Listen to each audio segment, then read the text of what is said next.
My name is Jewel. I'm a 62-year-old single mother, working part-time now.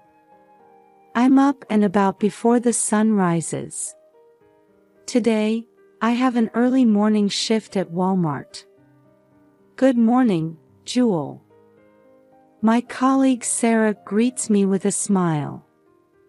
I smile back as I head to the cash register. This job is tough, but I'd do anything for my grandson Tommy. As I ring up items and bag groceries, I chat with the regular customers. This job means more than just a paycheck. It's a precious place where I feel connected to people. After my shift, I hurry to my son Daryl's house to look after 3-year-old Tommy. Grandma. I hear Tommy's little voice. He can't see, but he's learned to recognize my footsteps. Tommy, Grandma's here, I say, hugging him and stroking his soft hair. This child's smile is my reason for living. Daryl and Tommy's mother, Mel, always seem busy. I'm sure the time I spend taking care of Tommy is a valuable break for them. Mom, thank you, Daryl says with a tired face. Of course, we're family, I reply. But lately, I've been a bit worried about Daryl and Mel. As I play with Tommy, I realize the importance of family bonds. It's hard having a grandson who's lost his sight, but this child's presence enriches my life. In the evening, I return to my apartment. It's a small room, but it's a comfortable space for me. I turn on the TV and prepare for tomorrow's work. Tomorrow, I'll be working at Target. It's a busy life, but this is what gives me purpose. As I lie in bed, I think about my family. Tommy's future, Daryl and Mel's relationship. There's no end to my worries, but I'm sure we'll overcome them. Because we're family. Believing this, I close my eyes. Another new day will begin tomorrow. I still clearly remember the day my son Daryl decided to get married. Mom, I want to introduce you to her, Daryl said, his voice mixed with excitement and anxiety.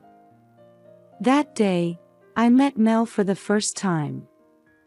She was beautiful, with a sophisticated air about her. Nice to meet you, Jewel. I've heard so much about you from Daryl, Mel said with a smile, but it felt somewhat calculated. Does this woman really care for Daryl? When the wedding preparations began, Mel insisted on a luxury brand dress and an extravagant venue. Her family is wealthy, Daryl said. They're covering all the expenses for the ceremony. Is that really true? Something feels off. On the wedding day, Mel's parents were nowhere to be seen. They couldn't make it due to work, Mel made a light excuse. My sense of unease was right on the mark. Later, we found out that Mel's wealthy family background was a lie. She had been deceiving us about her origins. A year after their marriage, Tommy was born. When I held that tiny baby, my heart was filled with joy. Congratulations, Daryl, Mel, I said, tears in my eyes. However, that joy didn't last long. When Tommy was 6 months old, we found out there was a problem with his eyesight. It's a congenital disorder, the doctor explained. There's a high possibility he'll lose his sight completely. When we heard those words, our family's expressions froze. What should we do? Daryl murmured. Mel remained silent, staring at the baby. What about this child's future? What can we do? The days that followed were a constant stream of hospital visits. High medical costs, special care, anxiety about the future, everything seemed to be crushing us. Mom, what should we do? Daryl's voice was filled with despair. I hugged his shoulders and said firmly, "It's okay. We'll get through this as a family." However, contrary to those words, anxiety was swirling in my heart too. Mel's attitude was gradually growing colder, and cracks were beginning to form in her relationship with Daryl. What will become of our family? As I held Tommy's tiny hand, I steeled my resolve. No matter what happens, I will protect this child and make him happy. That became my mission. The shape of our family was changing, and new trials were waiting for us. But I didn't know yet.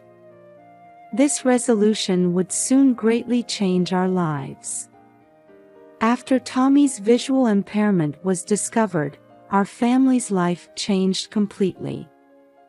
Faced with high medical costs and the need for special care, Daryl's household fell into financial difficulties. Mom, I'm really sorry, but... Daryl's voice trembled. He bowed his head and asked me for financial assistance. I understand.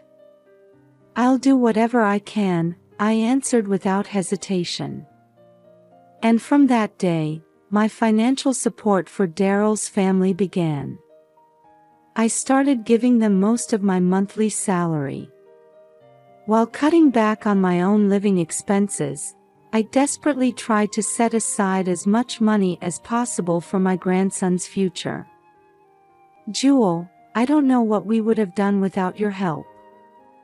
Mel's words were filled with gratitude, but somehow they felt superficial. Is she really grateful?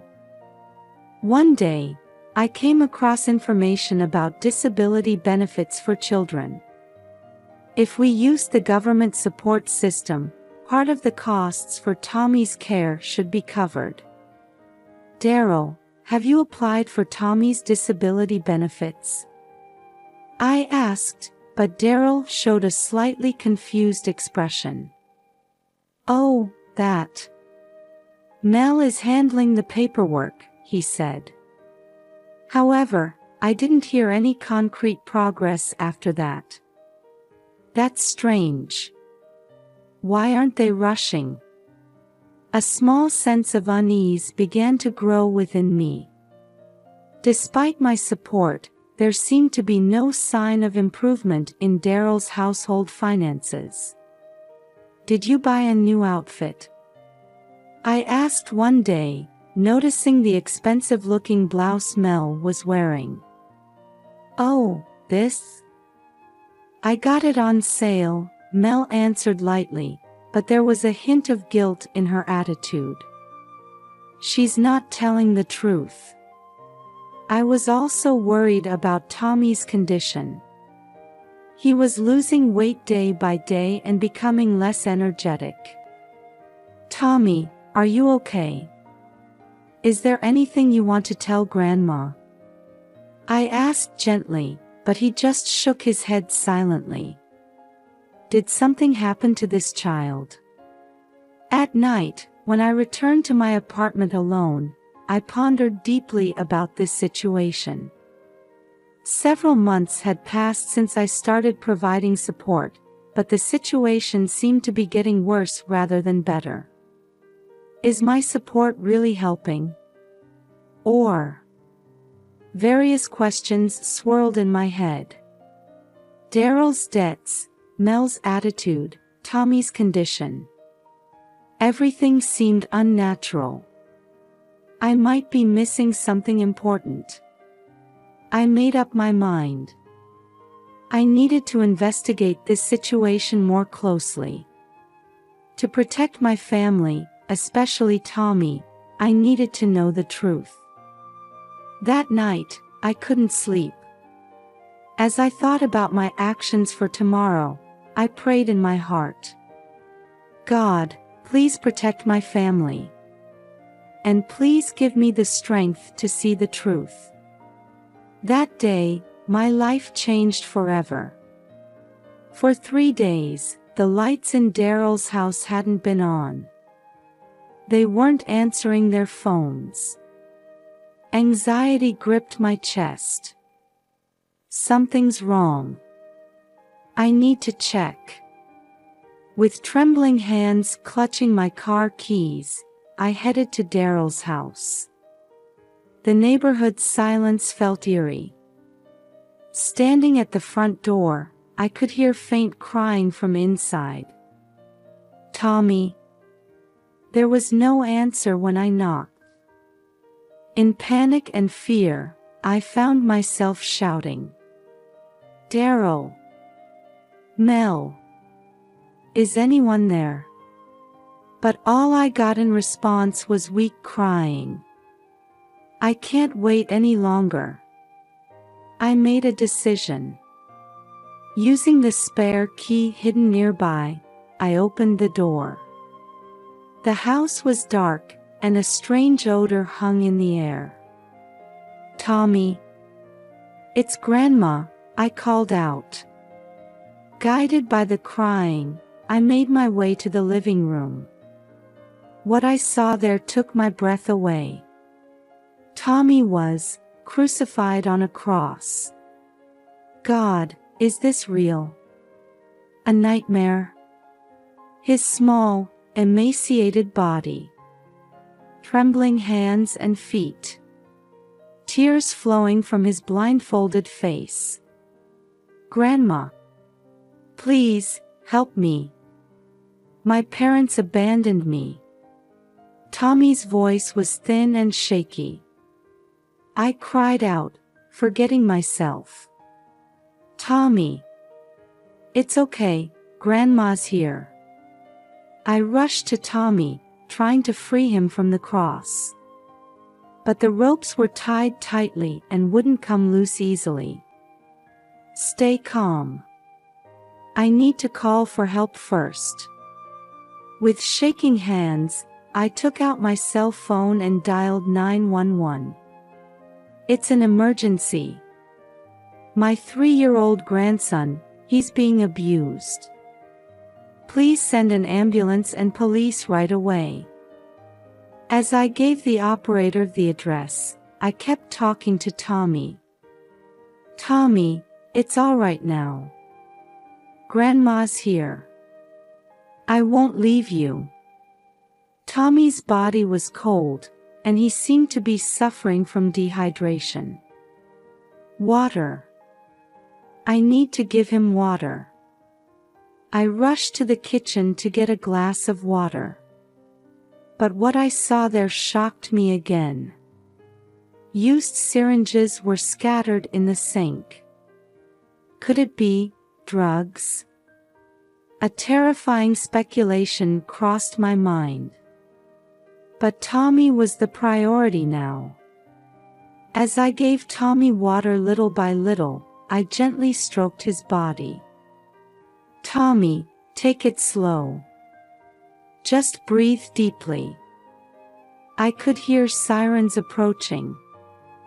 The ambulance and police had arrived. "Over here. Hurry." I called out, rushing to the front door to guide the paramedics in. 3-year-old male, visually impaired. Suspected dehydration and malnutrition.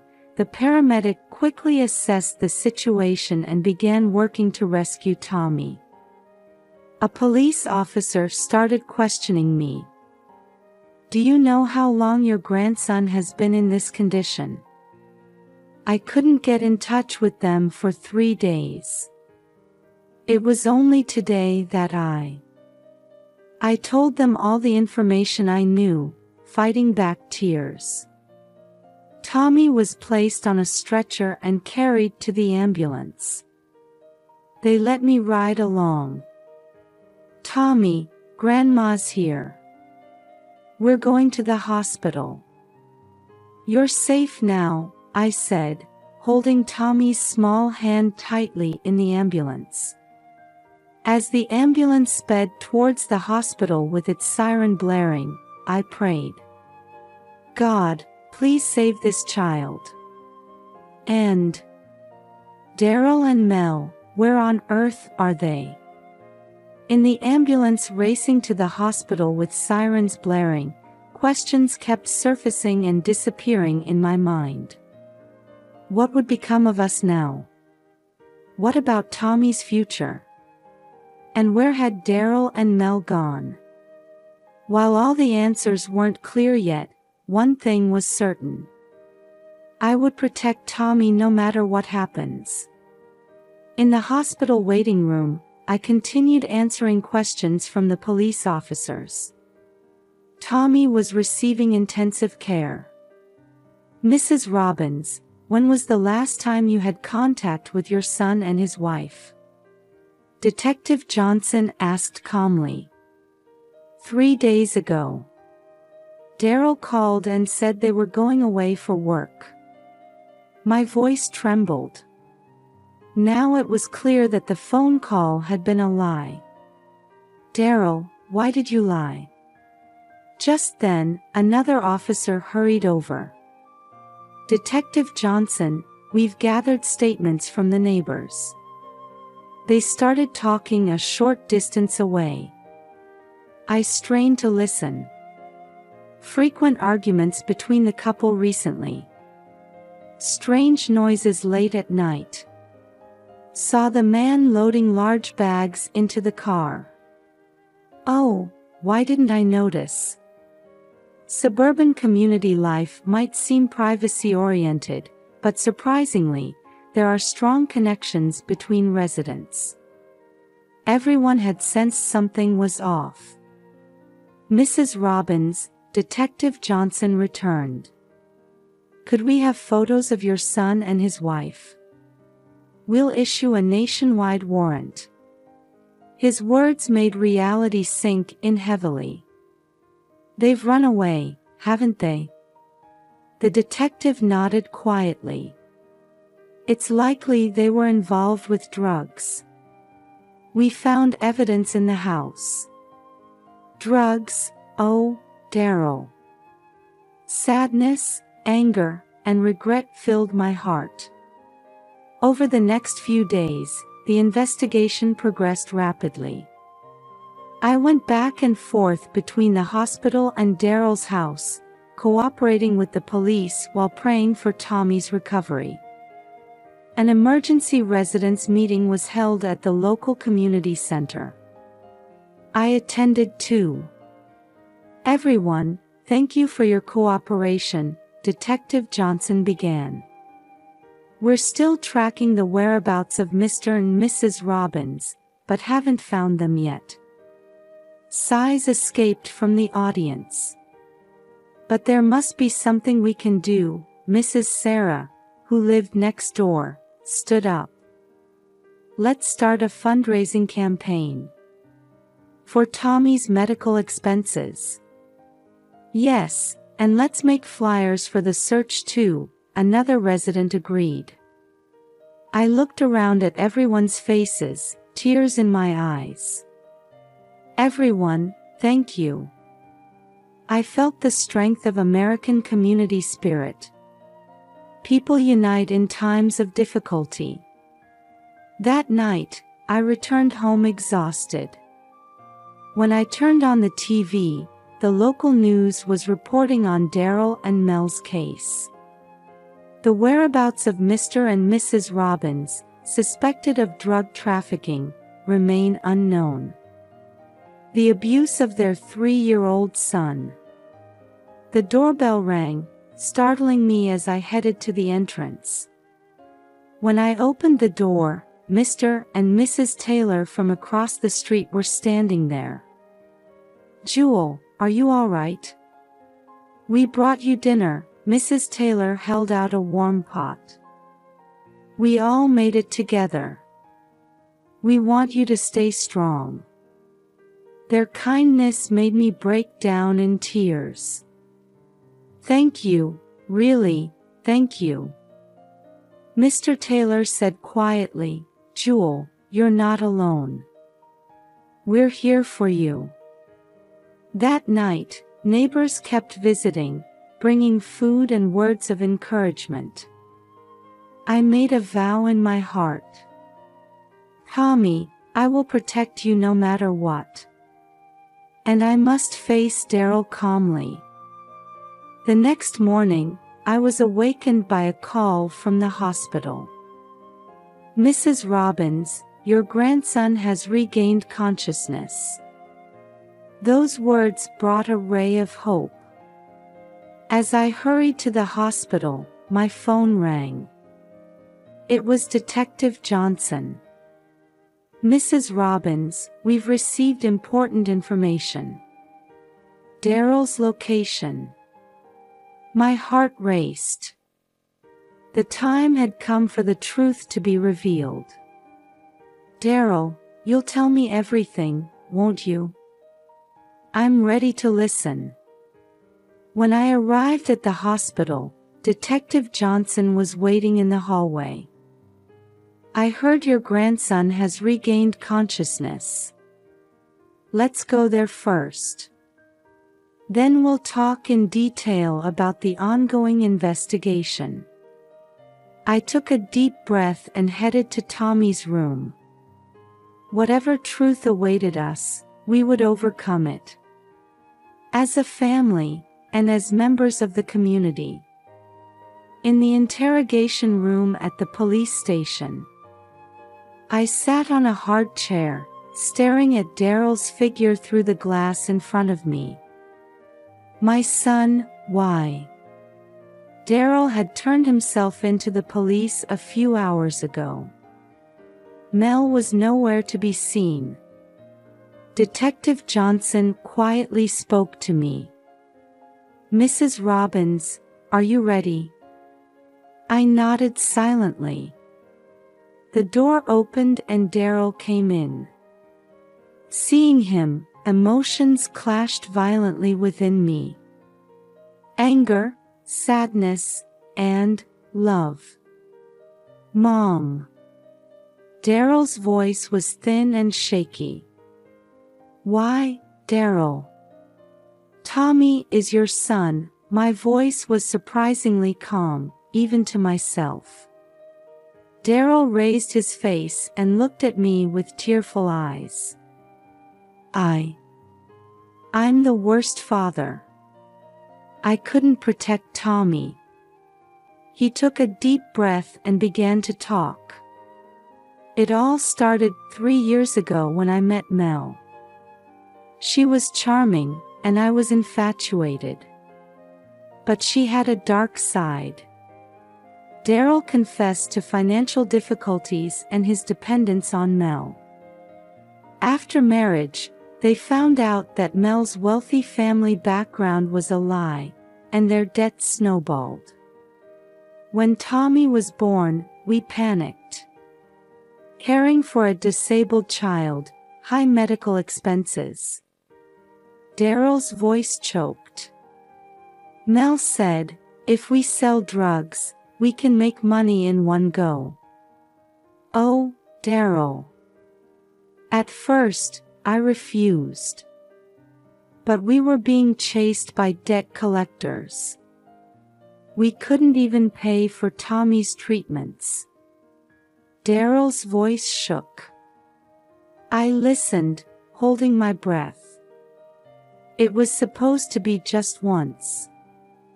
But when the money started coming in, we were blinded by greed. He covered his face with both hands. Mel gradually became cruel. She started saying, "Tommy is a burden." Anger welled up in my chest. That woman, I can't forgive her. One day, Mel started giving drugs to Tommy. At Daryl's words, I stood up involuntarily. "What did you say?" Detective Johnson placed his hand on my shoulder, quietly urging me to sit down. Daryl continued, tears streaming down his face. I couldn't stop her. I was a coward. I just did whatever Mel said. He looked up, staring straight at me. But that day, when I saw Tommy being tied to the cross, I came to my senses. I tried to stop Mel. But she knocked me down and ran away. I noticed the bruise on my son's face. I was paralyzed with fear. I couldn't help Tommy, and I ran away. Daryl's voice choked. But my conscience kept tormenting me. That's why I decided to turn myself in. Silence filled the room. I was shaken by complex emotions.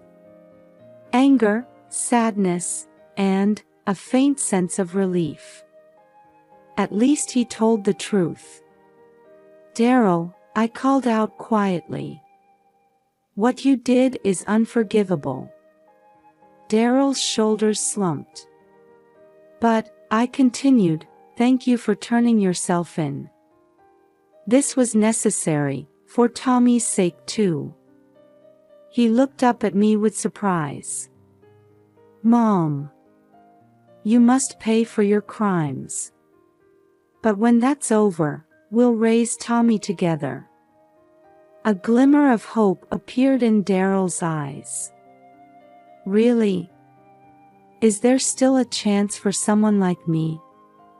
I answered, maintaining a stern expression. It won't be easy. It will take a long time to regain trust. But, you're my son. And Tommy's father. Detective Johnson quietly spoke up. Mrs. Robbins, let's end the conversation here. Daryl, can you tell us more about Mel's whereabouts?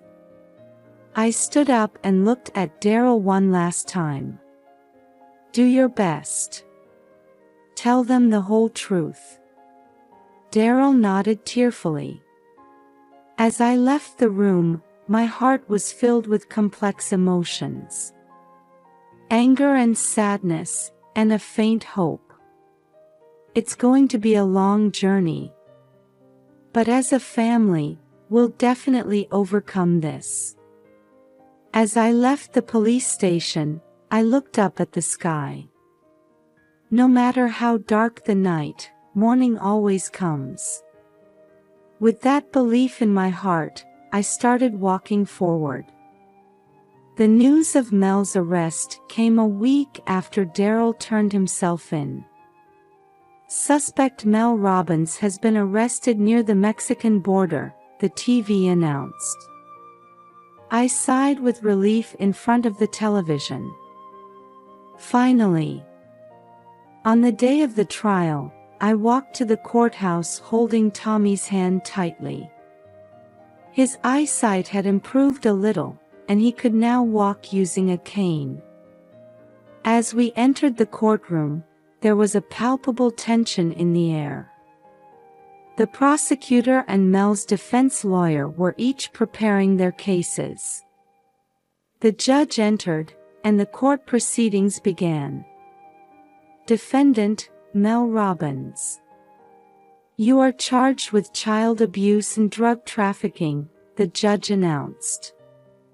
Mel stood expressionless. When I took the witness stand, I recounted the events of that day with a shaking voice.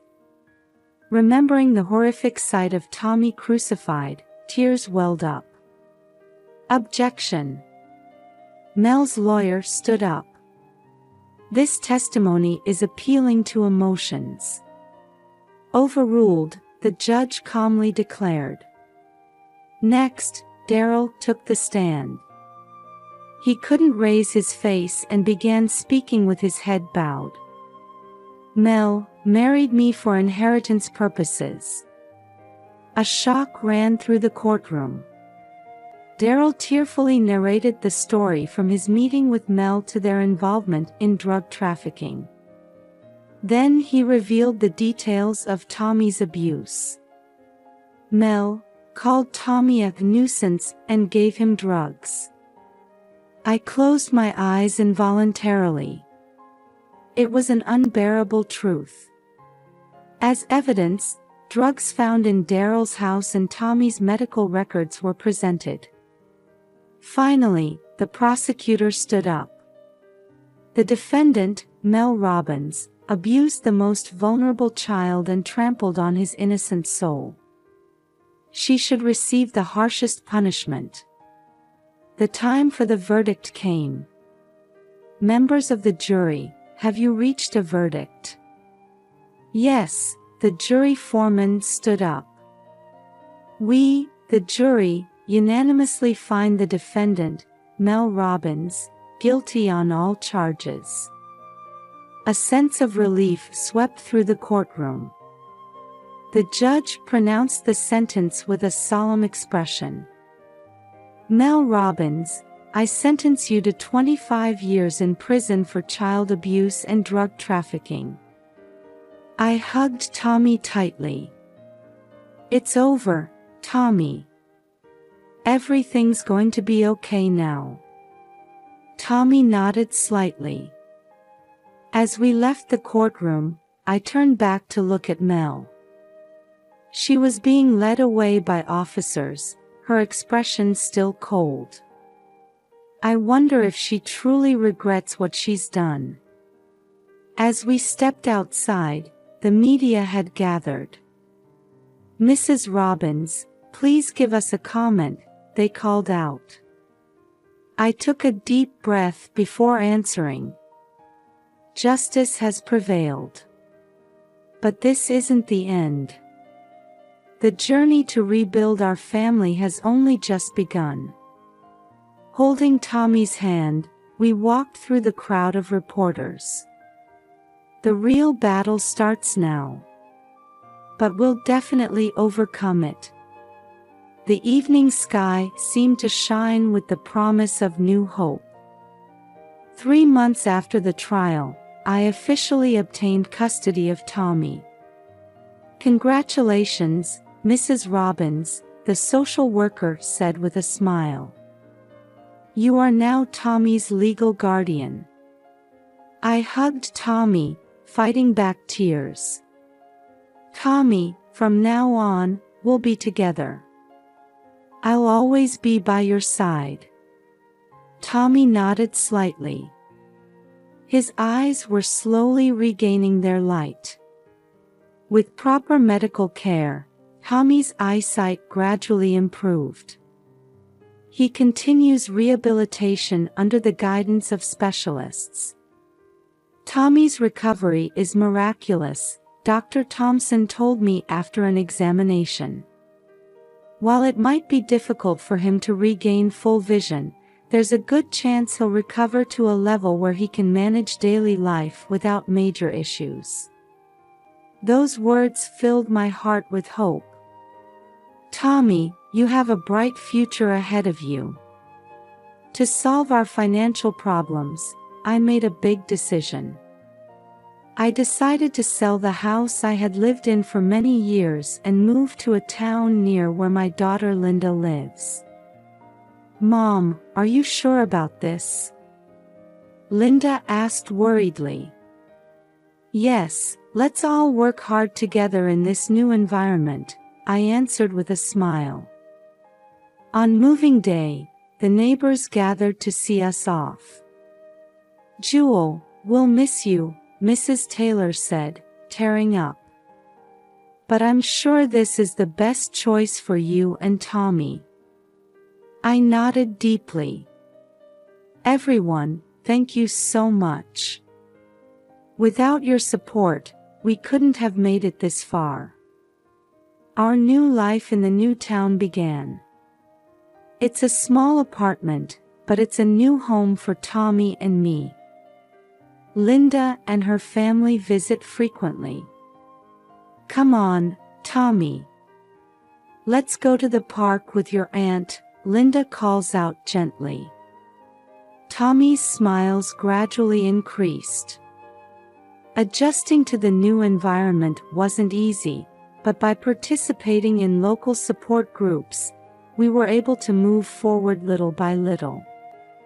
Sarah, whom I met at the Parents Group for Visually Impaired Children, told me, America has wonderful support systems. Let's explore them together. Encouraged by her words, I discovered various support programs for Tommy. We also decided on a special needs school for him to attend. Tommy, what do you think? Does the new school seem fun? I asked on our way back from visiting the school. Yes, everyone was nice. I wonder if I'll make friends. Tommy's voice had a hint of hope in it. Ah, this child's life is just beginning. I visit Daryl once a month in prison. He's participating in a rehabilitation program and sincerely reflecting on his actions. Mom, how's Tommy doing? Daryl asked hesitantly in the visiting room. He's doing better, slowly but surely, I answered quietly. Someday, will I be allowed to see Tommy? A pleading look appeared in Daryl's eyes. That day will come. But it still needs time, I replied. Our journey has only just begun. There are many challenges ahead, but there's just as much hope. That night, as I was putting Tommy to bed, I made a vow. No matter what happens, I'll protect this child and make him happy. That's my mission. Outside the window, the lights of our new town shone warmly. It was as if they were blessing the start of our new life.